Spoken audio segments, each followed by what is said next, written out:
মালদায় প্রশাসনিক বৈঠক ছিল মুখ্যমন্ত্রী শুভেন্দু অধিকারী।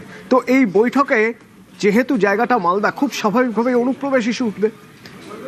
সুস্মিতা আছে আমার সঙ্গে। সুস্মিতা, আমরা দেখেছি যে এই সরকার আসার পর মালদায় হোল্ডিং সেন্টার হয়েছে এবং মালদায় হোল্ডিং সেন্টার আরও বাড়ানো হয়েছে। অনুপ্রবেশের ব্যাপারে জিরো টলারেন্স। এই মালদার হবিবপুর, সেই হবিবপুরে অরক্ষিত রয়েছে অনেকটা জায়গা, সেখানে জমি দেওয়া হয়েছে বিএসএফকে কাঁটাতারের জন্য।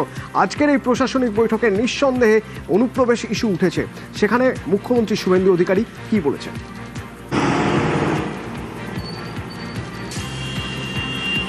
দেখো, মালদা কিংবা উত্তর দিনাজপুর এই চত্বরে বেশ খানিকটা জায়গা রয়েছে যেখানে এখনো পর্যন্ত কাঁটাতারের কাজ করা বা কাঁটাতার দেওয়া পুরোপুরি সম্ভব হয়নি।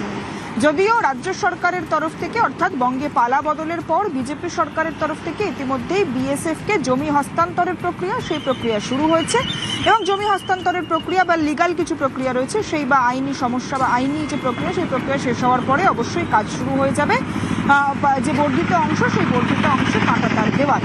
কিন্তু তার আগে পর্যন্ত গত 10 থেকে 12 বছরে যেভাবে ডেমোগ্রাফিক পরিবর্তন বা মানচিত্রের পরিবর্তন হয়ে গিয়েছে মালদার একাধিক জায়গায়, এই অনুপ্রবেশে তার অন্যতম কারণ হিসেবেই মনে করা হচ্ছে সেই অনুপ্রবেশকারীতে জিরো টলারেন্স যেমন রাজ্য সরকার দেখিয়েছে। আজ বিএসএফ এর জমি হস্তান্তরের পর এ রাজ্যের মালদা, মুর্শিদাবাদ, উত্তর দিনাজপুর কিংবা দক্ষিণ দিনাজপুর এই সংলগ্ন যে এলাকাগুলি রয়েছে যেখানে এখনো পর্যন্ত ফেন্সিং সম্ভব হয়নি, আগামী দিনে হবে, সেক্ষেত্রে এলাকার জনপ্রতিনিধি কিংবা প্রশাসনের কি ভূমিকা থাকবে তাও আজ মনে করিয়ে দিয়েছেন শুভেন্দু অধিকারী। এলাকার যারা নির্বাচিত বিধায়ক কিংবা সাংসদ রয়েছেন তাদেরকে পুলিশ প্রশাসনের সঙ্গে লিয়াজো মেনটেন করে বা সামঞ্জস্য রক্ষা করে বিএসএফ এর সঙ্গে জমি হস্তান্তরের বিষয়ে সমস্ত কিছু তথ্য নথি। সুস্মিতা, আর একটা গুরুত্বপূর্ণ জায়গা রয়েছে, এই যদি আমরা মালদা, মুর্শিদাবাদ আর 2 দিনাজপুরের কথা বলি, স্বাস্থ্য একটা গুরুত্বপূর্ণ জায়গা। সে বিষয়ে কি আজকের এই প্রশাসনিক বৈঠকে কথা হয়েছে?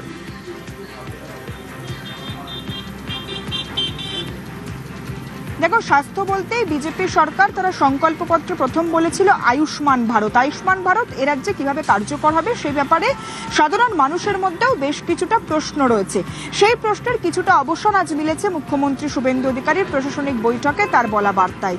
মুখ্যমন্ত্রী শুভেন্দু অধিকারী তিনি বলছেন যে মালদা, উত্তর দিনাজপুর, দক্ষিণ দিনাজপুর কিংবা মুর্শিদাবাদে একাধিক সরকারি হাসপাতাল রয়েছে যেগুলিতে সঠিকভাবে তার পরিকাঠামোগত উন্নয়ন হয়নি কিংবা একাধিক মেশিন রয়েছে যেগুলি না ব্যবহার করার ফলে সেগুলির মান কিংবা গ্রহণযোগ্যতা বা কর্মক্ষমতা তার কমে গিয়েছে।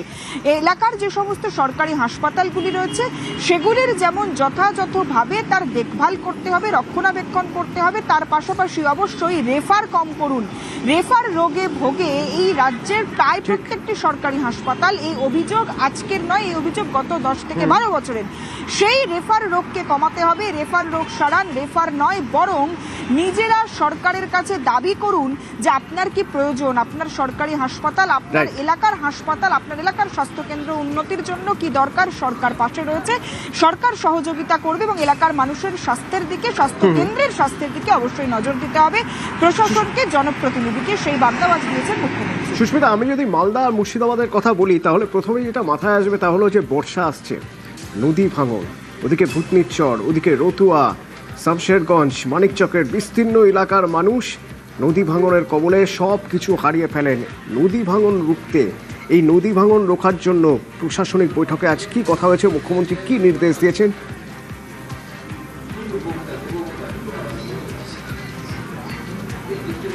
দেখো, নদী ভাঙন মালদার একটা অন্যতম গুরুত্ব সহকারে দেখার মতো বিষয়, একথা মুখ্যমন্ত্রী নিজে বলেছেন। নদী ভাঙন মালদার একটা বড় সমস্যা এবং আগামীতে যেহেতু রয়েছে বর্ষা, সুতরাং এই মুহূর্তে মালদার যদি কোনো বিষয়ে প্রথম দেখভাল করতে হয় সেটা অবশ্যই নদী ভাঙন, সে বিষয়ে বলার অপেক্ষা রাখে না। আরও একটু বিষয় জানিয়ে রাখবো যে মালদার রতুয়া তৃণমূল বিধায়ক তিনি আজ মুখ্যমন্ত্রীর সঙ্গে বৈঠকে যোগদানের আগে তিনিও একই কথা বললেন যে মালদায় যে গঙ্গা ভাঙনের কবলে সাধারণ মানুষ, কয়েকশো সাধারণ মানুষ প্রতি বছর ক্ষতিগ্রস্ত হয়, সেই অভিযোগ বা সেই গঙ্গা ভাঙন রুখতে কার্যকরী পদক্ষেপ গ্রহণের জন্য তিনি গত তৃণমূল কংগ্রেসের সরকারের শেষমন্ত্রীকে একাধিকবার জানিয়েছেন, তবে সুরাহা মেলেনি। আজ মুখ্যমন্ত্রীর কাছে তিনি সেই তার যে দরবার, তার যে দাবি দেওয়া সেগুলি পেশ করেছেন। আগামীতে মুখ্যমন্ত্রী শুভেন্দু অধিকারী তিনি রাজ্য সরকারের সহযোগিতায় সেই গঙ্গা ভাঙন রুখতে যা পদক্ষেপ গ্রহণ করা দরকার সেগুলি নেবেন।